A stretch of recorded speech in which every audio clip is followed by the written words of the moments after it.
Welcome to the Southern Report once again. Thank you for giving me the privilege of your time and your attention. And I'm going to bring on my dear friend John Haller, and we are going to discuss events that are unfolding in the Middle East. But as John will inform us, there are so many different directions that we can go in. So let's see where God takes us. John, good to see you, my friend. Thank you so much for joining me today. Good to be with you, Mark. So, as you said off camera, I said, let's look at Syria. Let's go in that direction. And as you said, we could go in a variety of directions. In fact, you gave a number of, we could go in 80 different directions.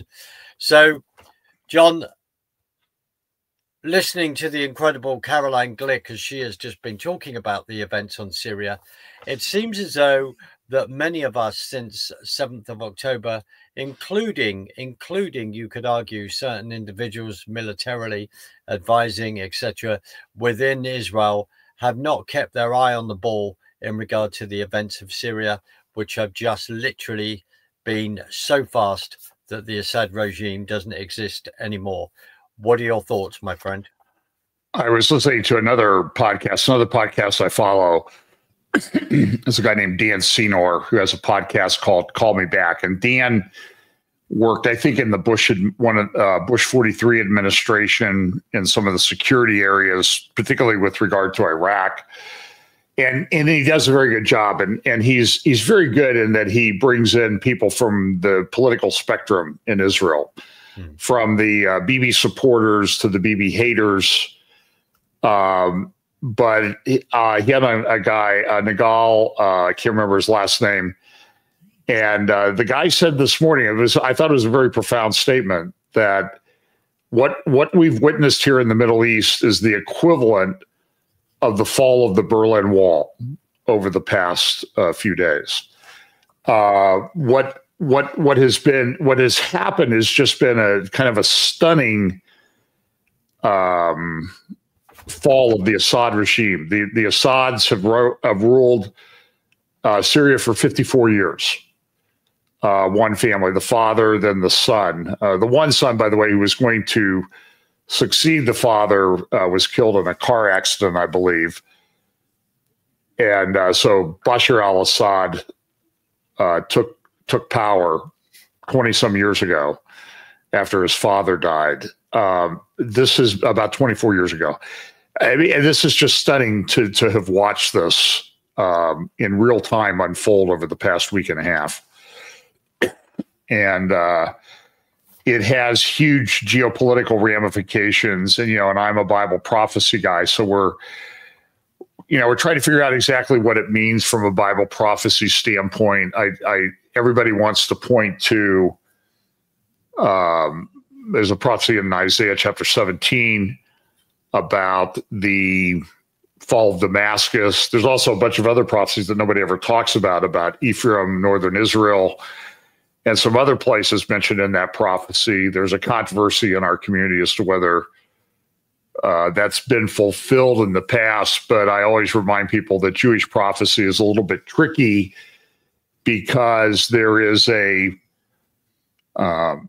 for example, when a prophet like Jeremiah, we're already way off track, when a prophet like Jeremiah prophesies about the coming Babylonian invasion, he prophesies for his time, but his prophecies also relate to the first coming of Christ and to the second coming of Christ. So they have so there's this fulfillment, but they're a pattern, and there's a near and far fulfillment. And so then the question is, when you're living at the time of the far fulfillment, what should you be paying attention to? So it gets a little bit tricky. And I think a lot of times people in the prophecy community have a tendency to become extremely dogmatic about, how things are going to unfold. But in any event, what we've seen is what one person described is tectonic and earthquake, and we're waiting for the volcano to erupt. I think that's a very accurate description of what we've seen. when you say about being dogmatic, I mean, you and I we have discussed it. When people are dogmatic and they're saying, "I think this is going to happen in this way. I think this is going to happen in this way," and I'm not being rude to anyone in that regard, but the events in Syria, what does that say to you about the fact that, as I alluded to earlier, well, we didn't see that one coming, or has this been building up for some time, John? Well, there's this saying from a Hemingway book about two guys talking. I think it's The Sun Also Rises, where one character says to the other, you went bankrupt. How did you go bankrupt? And the guy says, well, two ways. First gradually, then suddenly. So, the Syrian civil war started 13 years ago. I've said this many times, but it's kind of interesting. The Syrian civil war started in a southern Syria city known as Dara. They had had a major drought for years. It had affected the crop production in Syria. That led to higher food prices, and people got a little bit upset about that, started rioting, and that was in Dara. I was actually, the morning that started, I was 30 miles away on a tour of Israel, staying at the southern end of the Sea of Galilee. So there I was in this beautiful pastoral lake setting in Israel, and 30 miles away, Syria was starting to melt down. And the Syrian civil war has been absolutely stunning in its aftermath. You probably have 1 million dead Syrians over the past 13 years. You have about 11 million Syrians displaced, some internally, which meant they moved from one area to another. But Syria's been pretty stagnant for about 5 years, 6 years. There's not been a lot of change. Of course, we had the big thing with ISIS back from about 2013 to 2016, which took over vast swaths of largely desert areas of Iraq and Syria, but also major cities like Mosul, which is a city of, I think, 1 million people. They had a capital in Raqqa. They're along the Euphrates River in Syria, and they were brutal.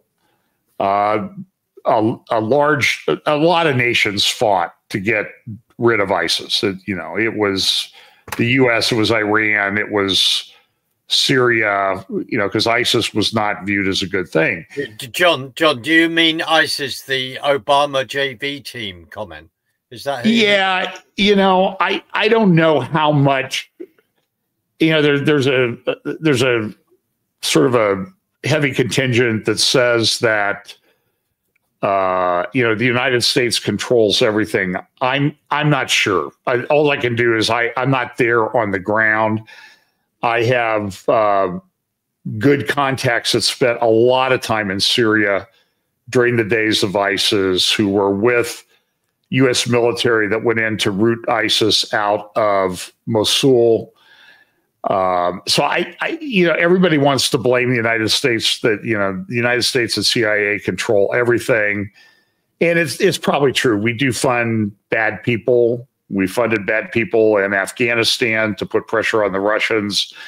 And how did that turn out? That turned around to sort of, what's the old saying, bite us in the backside. Absolutely. And so there are elements of that.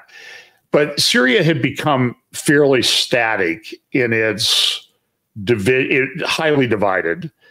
It was a country in name only.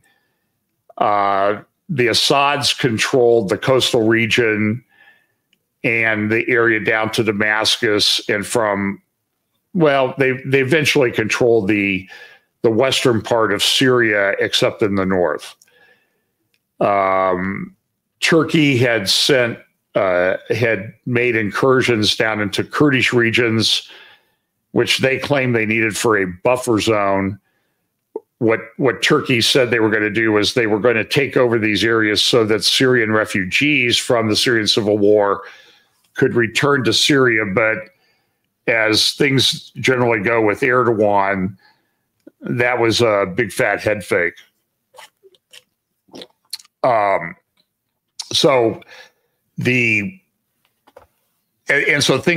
changed starting about a week ago, but there were other things. So it's like something happens here and something happens equally as big or bigger.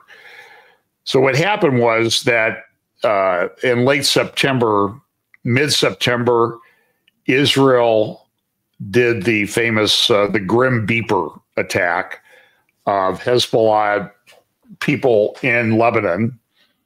They had by that time, they had already done almost 700 military operations into Lebanon to attack Lebanese Hezbollah strongholds and installations in southern Lebanon. They were doing very well with Hamas down in Gaza. And then they started an invasion into Lebanon in late September. I think what happened was that led these rebel groups that fall into mainly three categories. There are the Islamist rebels known as HTS that controlled areas of northern Syria. They were able to, and then there was also, I think it's the Syrian National Army. It's very confusing because the names sound like they're actually part of the government, but they're not part of the government. So the SNA was in charge of large areas in southern Syria, or influential in areas of southern Syria. I think what happened was the ones in the north moved south, the ones in the south moved north, and they met around Damascus. And so if you look at a map today, I don't know if, can I share a screen here? Yeah, go for it if you can. Hang on a second here. I just hit the wrong button. Oh, there it is. Hang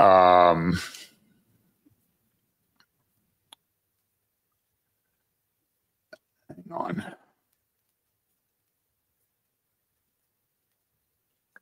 I think you're going to have to allow that to be shared. You see I've got it. I've got your audio. Apologize. Right. Okay. Here we go. Sorry. So this is a control map of Syria as of today. If I rolled this back to, let me see. I think I can move this back to November 30th. Hang on, it'll take it a minute to update, and it may not update. Okay. That's okay. Well, so Damascus is here. I'll zoom in on Damascus. Here is in sort of in the center of the screen now. That's Damascus. This was a red area not too long ago, and I'm not sure. This worked perfectly the other day. So anyway, this will kind of give us an idea. So this yellow area in northeastern Syria, that's Kurdish factions, of which there are many.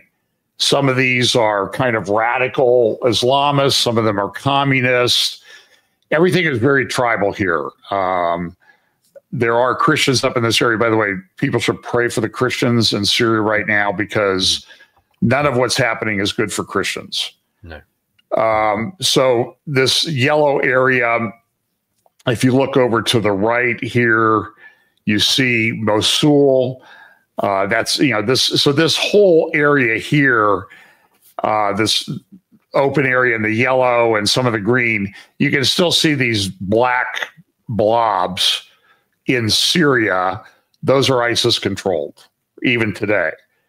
And so the Syrian rebels, a group called HTS, I don't know what the Arabic name is for that, they were up here in the north. They started to move south. And they moved south because Israel was doing so well with Hezbollah that the perception of these groups in Syria that oppose the Assad regime, who is being propped up by Syria, by Iran and Russia. I mean, Iran has probably invested $50 billion in Syria, keeping the Assad regime in power. And they did this because their goal is to get Israel, and they created a Shia crescent from Iran through Iraq to Syria to the Mediterranean. That allowed them to do supplies of weapons and that type of things for Hezbollah and Lebanon, with the goal ultimately of going after Israel. For example, when you look at the Hezbollah fighters' memorial pages, which they haven't updated, Israel started killing so many of them that they lost the ability to keep up with. They used to put up a memorial page for every single Hezbollah fighter killed in Lebanon by Syria. Every single one of those memorial pages said he was martyred on the road to Jerusalem. So in the Shia mind, the Iranian Shia Muslim mind, Jerusalem was central, taking over Jerusalem. So anyway, so Iran was propping up Syria, but now Iran's having problem and Israel's having tremendous success with Hezbollah in southern Syria. I believe that that was a signal to these rebel groups, both in the south and in the north of Syria. And there's some connection between them, by the way. When the Assad regime took over southern parts of Syria, you might remember the pictures of this from 7 years ago, that the Assad regime took the rebels at that time in southern Syria and put them on buses and shipped them to the north. So there was then a synergy between all of these guys, the rebels from the south, the people who had left ISIS, the people who had left al-Qaeda. And over the last 6 years, they have done a very sophisticated, funded, I believe, my understanding in large part by Turkey. They have created a very sophisticated, modern army-style command and control structure. They have agreements between them as to how they're going to act, and the goal is to bring down the Assad regime. So when they saw that Israel had significantly weakened the Iranian project in Lebanon, they moved. They moved south to Aleppo. They took over Aleppo, the largest city in Syria, in a day. They then moved south to Hama and then to Homs. And once they had done that, the Assad regime was effectively finished. The Assad regime would not recover. The only question was, how long is it going to take to get this project of taking over the Assad regime done? And it went, I'm not sure that even the rebels, they understood or appreciated how quickly they were going to do that. If you could put the screen up again for just a second. Yep. So we have the coast here, and this is the current stage. So there's a town here called Banyas in the middle. You see Lataki in the north, and you see two red areas. These are the only areas that at least the people that do this map believe are still in the control of the Syrian, what's left of the Syrian regime. Assad has resigned. He's left. He's in Russia by all reports. I don't know if anybody's seen him yet. There were some reports that a plane carrying him may have crashed, but that might have been a head fake by the Russians. Yeah. The Russians have a port here at Tartus in the south, this red area right here. You can see that this is a naval port. And so now the Russians are negotiating, like, okay, what are we going to do? We still have assets in Syria. They had a base in the interior here, sort of towards between Tartus and Hama. And nobody knows exactly what's going to happen, but this is kind of interesting from a geopolitical standpoint, in that, there's been this belief that Russia's is projected this image of being a great military superpower. But when the Assad regime started to collapse, the army really didn't put up a fight. And maybe the army all along was a paper tiger. The Assad regime ruled by, for lack of a better term, sort of terror. They would control people. They have these prisons that they're starting to take apart in the Damascus and other areas. The conditions are horrific. Thousands of prisoners, some of whom don't even know who they are or where they came from. They've been tortured for years. The Assad regime had, I don't know how else to say it other than crematorium to take care of the people that they killed. It's easy to say that they killed at least 600,000, maybe over 1 million Syrians, and probably 98% of those were killed by the Assad regime. Wow. With the help of the Russians. And there were, we remember, Europe, I mean, you and the UK are dealing with the effects of the influx of Syrian Sunni Islamic refugees into Europe, probably well above 2 million. That was back in 2015, 2016. So Syria was a country of 23 million. I don't know what the population is today, but certainly half of the people in Syria in 2011 don't live the same place they did in 2011. It's been an incredibly, the internal displacement is off the charts. 3 million Syrians are refugees in Turkey. And this morning, some of my feed on Telegram channels that I follow are showing streams like a traffic jam from Turkey down to Syria as people return home. There are probably between 2 and 3 million refugees in Jordan, which is a country of only about 4.5 million. And they have like 1/3 of the country are Syrian refugees. There are 1.5 million Syrian refugees in Lebanon. And so part of the problem was too, as Israel moved through Lebanon pretty well, a lot of Lebanese started fleeing to Syria. So you have these massive population shifts, and that destabilizes everything. Today, they're going into the palace of Assad in Damascus, the decor of which somebody described as Gaudi dictator decor. And he has a garage with all these like Ferraris and Mercedes and collectible cars and that type of things. They're looting the palace in Syria because Assad is gone. He lived a life of luxury and he's gone. I mean, it's all over. And so as the guy said on Call Me Back this morning, this is sort of the equivalent of the fall of the Berlin Wall. In Germany. Well, I just want to make a comment, a few comments.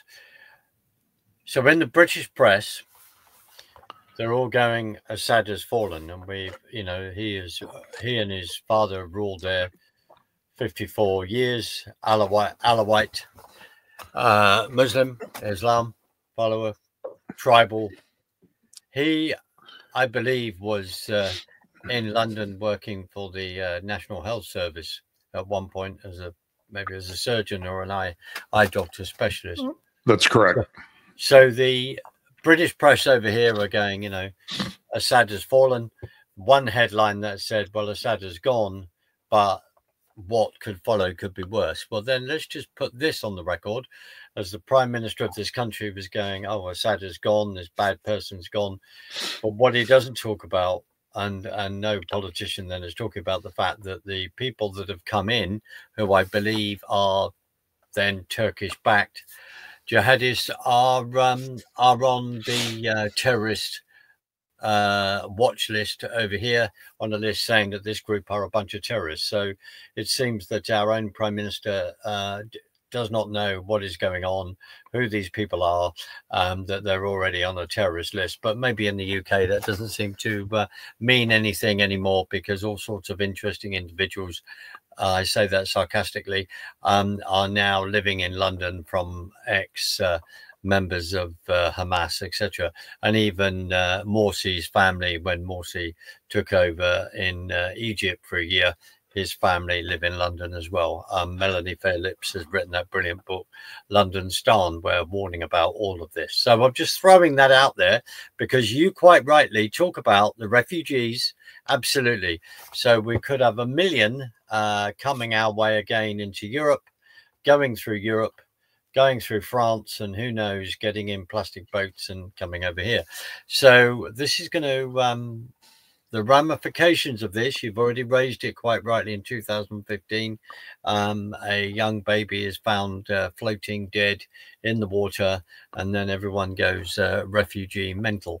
I'll just throw that out there as well. There's a bit of background there. Yeah, I mean, some could be flowing back the other way now, but I mean, I'm looking at the time. I subscribe to the Times of London. I actually think it's a fairly good paper, but on page 5 or so this morning, the big headline for the 2-page spread is "There was no final stand as dynasty unraveled in a day," which is true. But at the top right-hand corner, they have a picture of the Jilani, the head of this group, this Islamist group, HTS, who seems to be the guy in charge right now. And they refer to him as a pragmatic Islamist split from Al-Qaeda. Now, I'm sorry, but how is there not like an intelligence test that people have to take to write for the Times? Well, you would have thought so. I mean, I think that last sentence that you said, the word pragmatic Islamist, and maybe you didn't use the term jihadist. This is rather interesting. I think Caroline Glick had raised the fact that it had been reported that this particular individual might not have been he's not as radical now as he was X amount of years ago. You mean like 3 weeks ago? 3 weeks ago.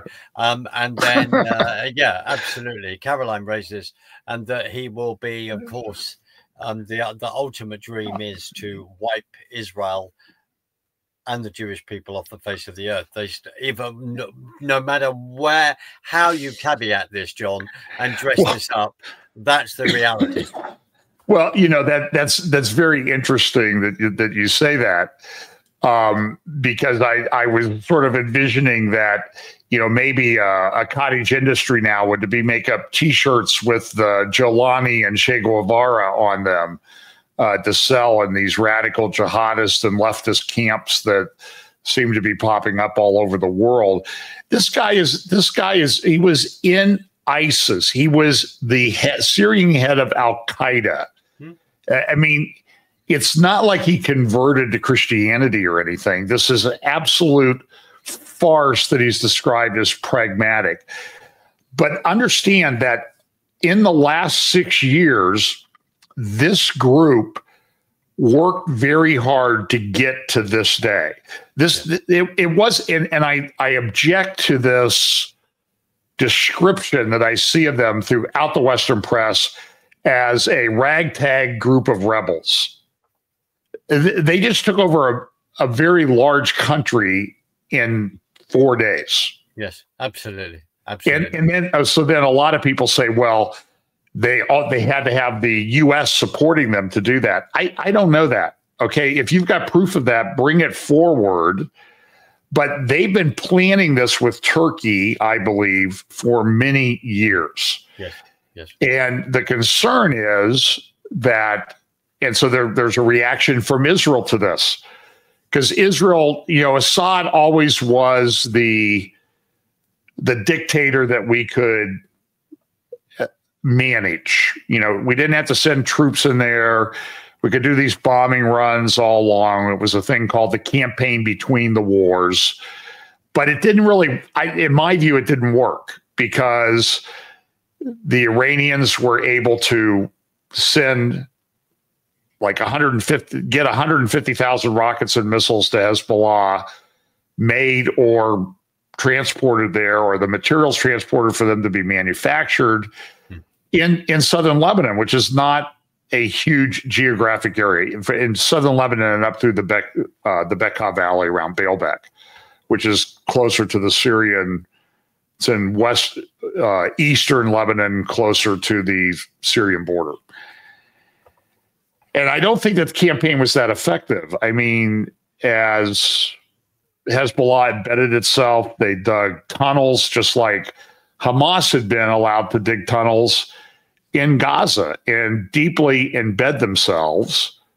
And then they invaded Israel on October 7th. Then Hezbollah started firing rockets, and 80,000 people left their homes in northern Israel to move south because you can't live when there's rockets falling all the time.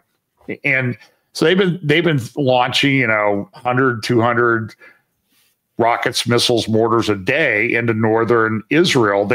And there's some towns up there. I mean, I've been there. I remember Kiryat Shimona reminded me of the town, the little city that's near where I live, 25,000 people or so. They had a water park, they had like a big Walmart type superstore with gas pumps and that type of thing.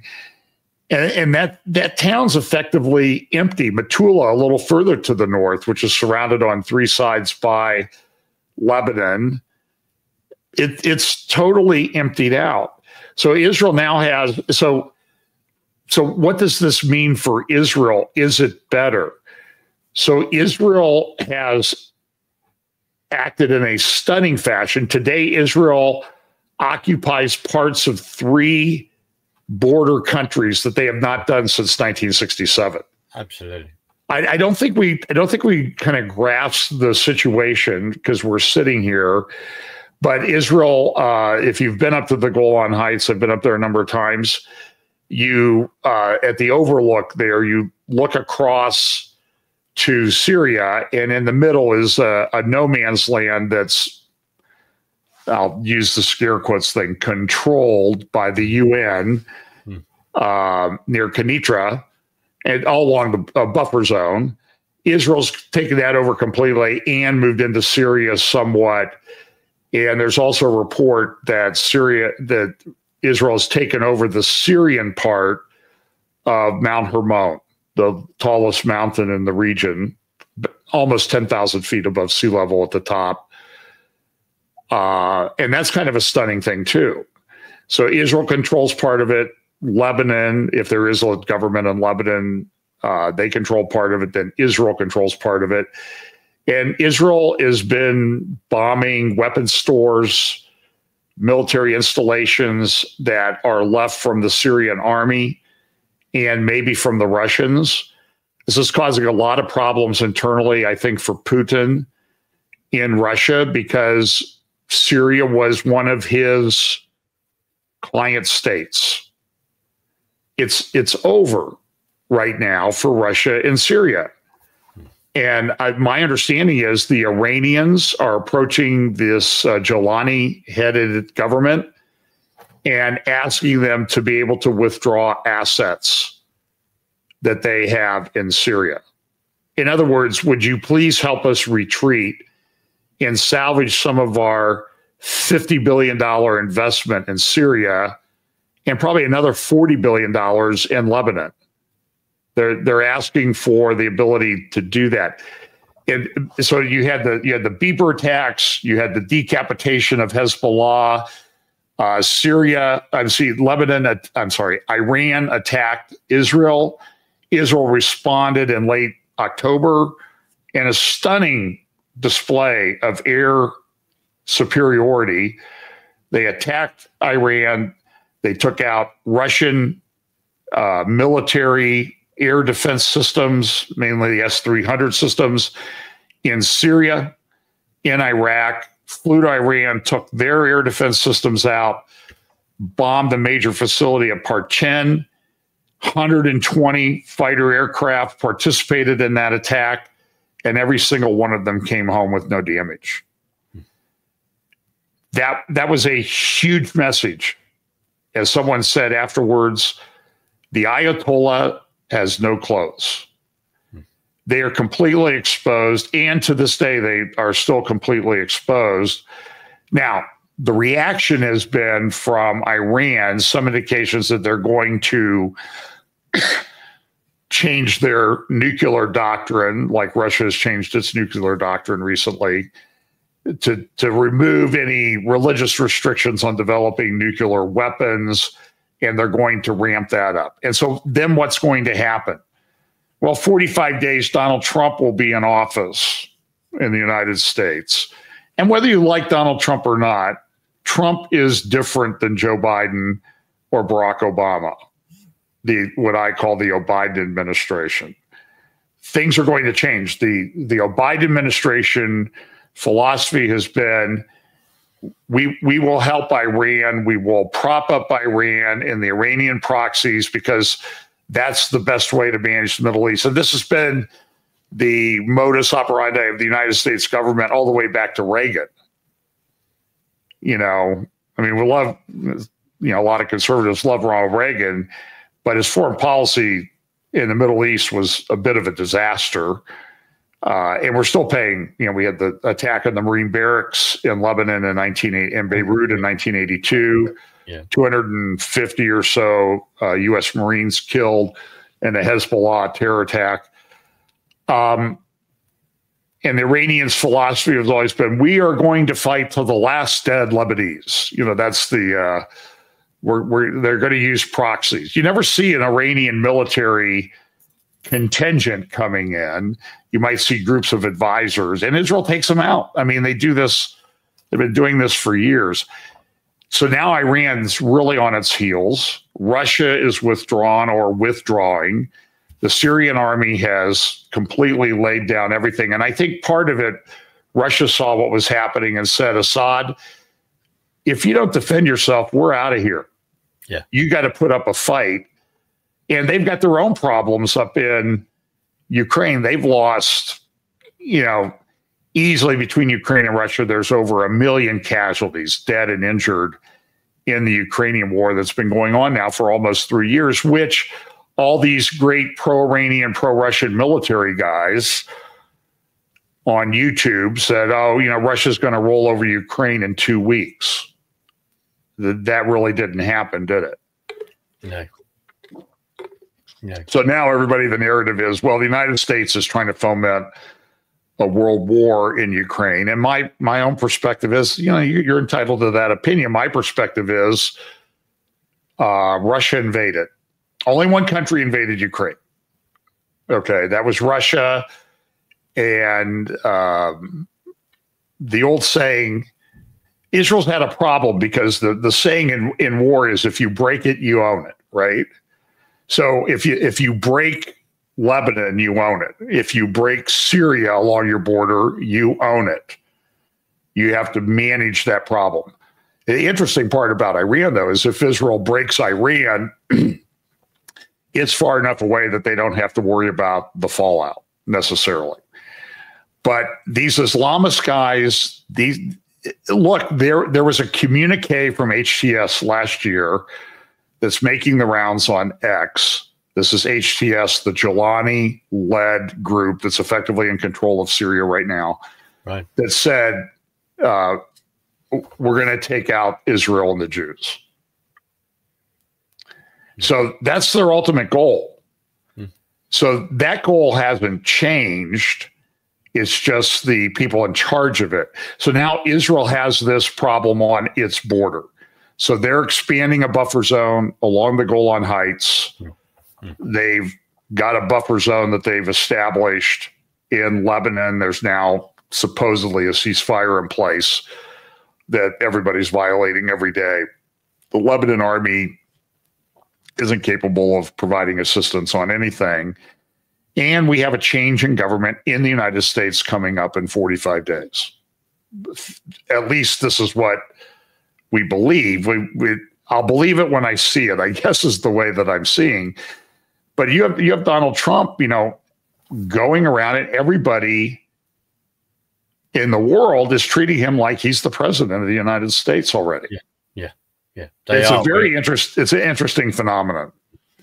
Yeah, when you see him with Macron and all the rest, you're absolutely right, John. In the last sort of 10 15 minutes, we look at the fact that Israel, has gone into Syria. This buffer zone has increased. We can reflect on, the whole river to the sea movement and all the rest of them going. We need you to give up this border, go back to 67. We need you to give up pre-67. We need you to give up the Golan Heights and all this kind of thing. And we can reflect on the fact that would have put Israel in danger. It would not have given them that point in which to look over what could be coming at them. Yeah. Well, it's interesting. The UN voted last week, I think it was 158-7 to require Israel and the United States voted in favor of this, that there should be a Palestinian state based on the 67 borders, which is a complete farce because there was no Palestinian state in 1967. Absolutely. Jordan was in control of what everybody calls the West Bank, Judea and Samaria. It was the Kingdom of Jordan. And if you went to the Kingdom of Jordan today and said, hey, Abdullah, we're going to give you the West Bank, you would say, leave me alone. Get out of here.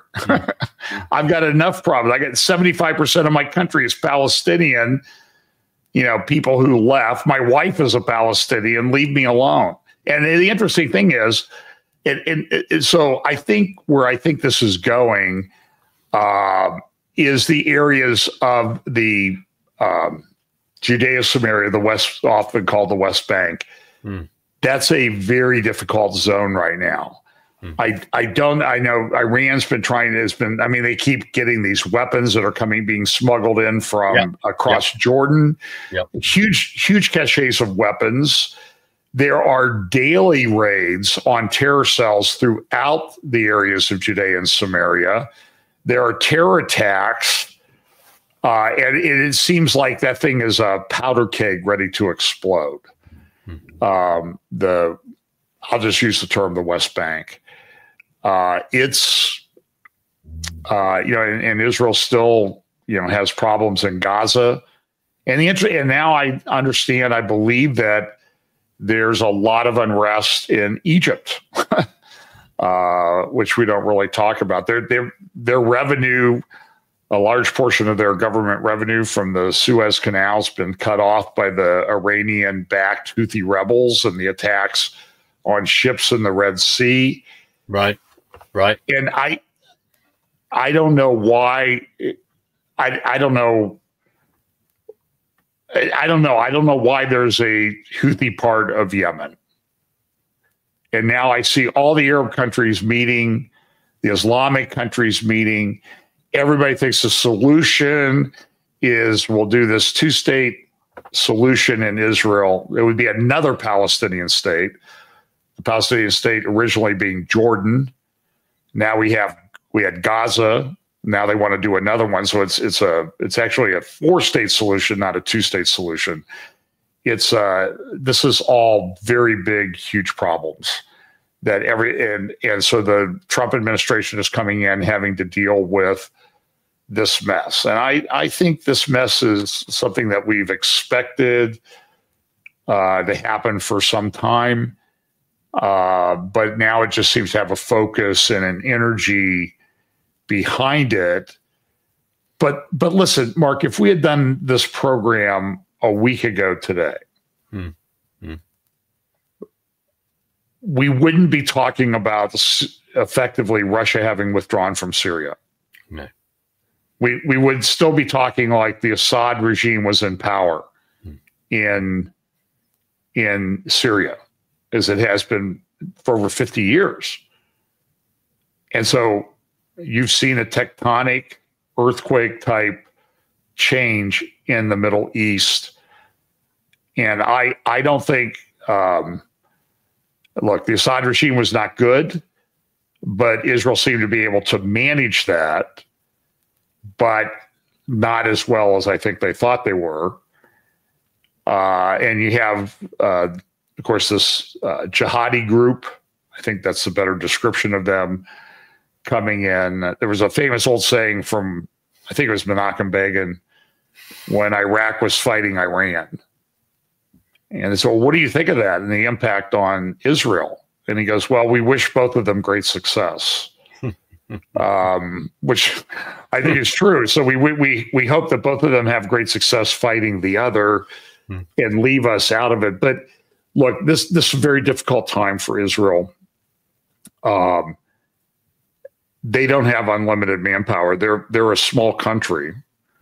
Their soldiers are tired.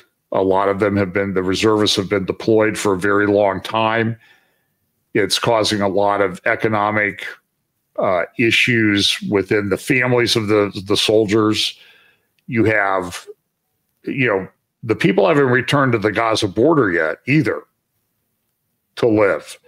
So you have, between that and in northern Israel, you have maybe 120 to 150,000 Israelis that have been internally displaced. That's a significant number. Absolutely.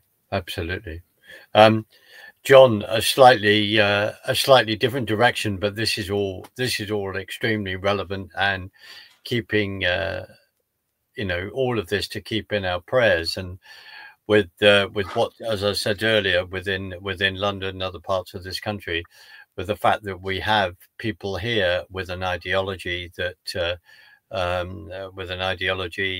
we wouldn't agree with, are now here sharing that ideology, sharing their political opinions. That is rather concerning. We've just had the Oxford Union debate. Oh, goodness gracious. People should go watch that, by the way. That's what a debacle. They have to watch it. I wish to pay tribute to the Israeli and the Israeli Arab team that were there, which is with, and I apologize to Jonathan if he ever sees this and I get his surname wrong, which is Son Satani, John Son Satani, who's a journalist. He's also an ex-Oxford graduate.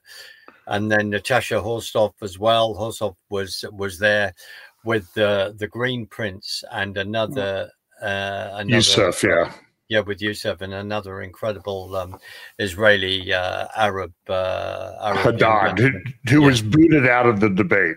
Precisely. They were all absolute, and I would just say it, they were all absolutely brilliant. What is fascinating is that with Youssef, with the Green Prince's talk, they hadn't put the talk up. They've just put up, someone else I think have recorded the voice. So they put that up. It was an absolute debacle. But the reason why I want to raise it is the fact that Youssef asked a question and said, if any of you had information, if any of you were in a situation where you had information to stop or to warn about the 7th of October attack on Israel in 2023, how many of you would actually act on that? And only 5% of the people in that room put their hand up, according to his maths calculations by looking around. Now, this, to me, I find this as an affront, but let's have this debate. But the fact that they, on the other side, some of the comments they were making, they don't want to have this debate. And just quickly, I'll just end with this and then give you the final word. We've also had pictures of David Lammy, our foreign secretary, greeting, like with other politicians, including Nigel Farage, but let's stick to Lammy, this is important, greeting a British hostage mother, the mother of I think it's her daughter who is a hostage in Gaza still. And this also is the man where Lammy is greeting them, but at the same time has refinanced UNRWA a number of months ago. So we are looking at people that are speaking out of both sides of their mouth. this is what's going on. It's a bit like I think UNIFIL in Lebanon that turned the blind eye to Hezbollah all the time, and also with the Israeli push into Syria again at some point. And Caroline talked about this, where the IDF has been defending members of the UN in that situation. Sorry, I've just gone all over the place. What I'm saying is how this is affecting us here, affecting Europe, because of people's stupidity in their policy of an open immigration policy in regard to certain ideology that wishes to do us harm. That is now very, very much within the walls, and the fact that we have to have a discussion, we have to have a very strong discussion about this. I think our Prime Minister is going to be pushed into a corner of sheer embarrassment. But of course, then we've got this Foreign Secretary who speaks outside both of his mouth. He'll go and then greet a hostage mother, and at the same time fund UNRWA. And let's just go back to this. Youssef then said one comment he made, or was it? Sorry, it wasn't Youssef. It was the other Israeli Arab speaker who's Haddad. Yeah, Haddad. When Haddad turned around and said, "If you have read the UNRWA maths books," I think he quoted and he said, "You know, if there were five Jewish people killed, how many? If 3 were killed out of 5, how many would be left?" And he said, as you and I both know, that these books, this whole textbooks, etc., are full of all of this kind of awful comments that perpetuate indoctrination, sadly, within young people. I'm going to finish. I'll just leave it to you, John, in sort of summing up what our prayer points that you think the number one prayer points, if I can sort of put you on the spot, that are needed for Israel in this situation. Well, certainly Israel needs prayer. We pray for their protection. You know, we would all like to see peace. But I think an important thing to pray for are Christians in Syria with these Islamist groups coming in. I think there's a sort of euphoria that's going on right now that people think it's going to be better, but I think that will quickly change. In fact, my understanding is I've seen videos of this group, the HTS group, making announcements from the judicial palace in Aleppo that they are enacting Sharia law. Yeah, absolutely. And I suppose it's a bit mindful of the fact that of slightly different, but trying to give a context, when Khomeini was taken from his flat in Paris in 1979, after the leftist groups had been working with the Islamists to overthrow the Shah of Iran, and then within minutes, the leftists are then hung and are then discarded. In other words, trying to say as an illustration, oh, things are going to be better. Sadly, we know that they are not going to be better, and especially if a group of people are turning around and going, we want to implement Sharia law. That's not good. So the next 45 days will be very interesting. I don't know what parting gifts the outgoing administration will have here in the United States. Trump has been very clear that he's going to hit the ground running on January 20th. I don't care whether you like him or not. Okay, things are going to change on January 20th. He will, and he put out a tweet or a post on True Social last week. Hamas, you have some of our people as hostages. They better not be there on January 20th. It sort of reminds you of January 20th, 1981, as the hostages were released as Ronald Reagan was being sworn into office, the hostages in Iran and Tehran. Yeah.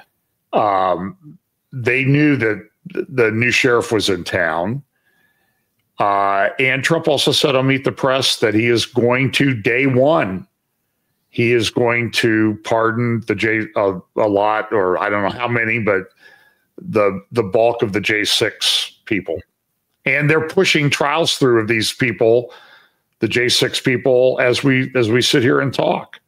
knowing that they're going to be pardoned in 45 days. This is incredible. Mm-hmm. So I fully support those aims of the incoming Trump administration. I expect him to follow through on that.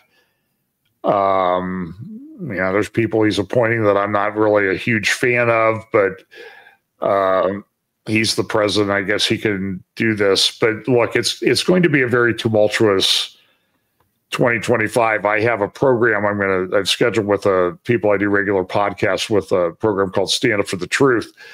And we're going to do January 2nd. And I'm confident that one of the statements I'm going to be able to make on January 2nd is, boy, could we go back to the good old days of 2024? I think absolutely. And John, we got to go. I know we got to go in a minute, but Agenda 21, Agenda 30, all of those goals that the UN want to push forward. You're absolutely right. We could see this on steroids. John, thank you for your time. Thank you for your summing up. And as we say, we just ask people to keep Israel and that region in your prayers, and let's I'd say keep both our countries in your prayers as well. But John, thank you very much for your time. Thank you, Mark. I'll say goodbye to you on the other side. Cheers. Always good. Thank you, Mark. Bless.